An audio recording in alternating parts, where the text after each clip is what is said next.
ថាបងស្រឡាញ់អូនគឺជាអូនតែហេតុអ្វីទៅបងលួចមានគេតែលាក់យូរប៉ុណ្ណាប្រាំអូនបានទេឲ្យអូនបានអងចិត្តបងថាវាមិនពិនទេបងមិនបានស្រឡាញ់គេគ្រប់យ៉ាងគឺមិនដូចបងគិតរាប់អានគ្នាធម្មតាគេនោះត្រឹមជាមិនហើយអ្វីអូនមិនជឿចិត្តបងតាមទាន់តល់នឹងភ្នែកបងនៅហ៊ានប្រកាយគិតអូនមុំពេកទេដឹងបើស្រឡាញ់គេចេញទៅបងអាចជ្រើសរើសផ្លូវដើរតាមបេងដូងបងគេជាជនទី3ហើយដោយខ្ញុំមានអារម្មណ៍ថាខ្ញុំជាអ្នកបំបែកបំបាំងស្នេហាគេបងទៅចង់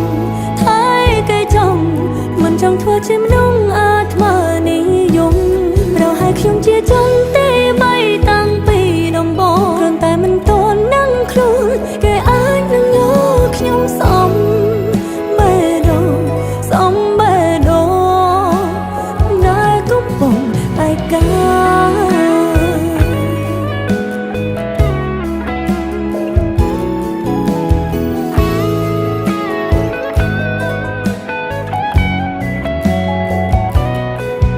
តាន់ទាន់តល់នឹងភ្នែកបងនៅហ៊ានប្រកាយគិតអូនមុំពេកទេដឹងបើស្រឡាញ់គេចេញទៅបងអាចជ្រើសរើសផ្លូវដើរតាមបេងដូងបងគេជាជនទី3ហើយដោយខ្ញុំមានអារម្មណ៍ថាខ្ញុំជាអ្នកបំបែកបំបាំង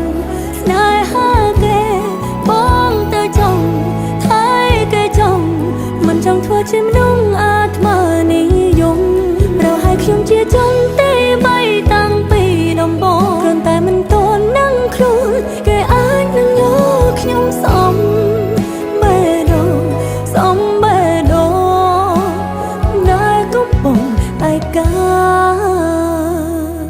គេជាជនទី3ហើយដោយខ្ញុំមានអារម្មណ៍ថាខ្ញុំជាអ្នកបំបែកបំបាំង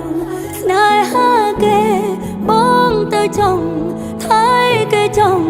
មិនចង់ធ្វើជាមនុស្សអាត្មានិយមเราให้ខ្ញុំជាជនទី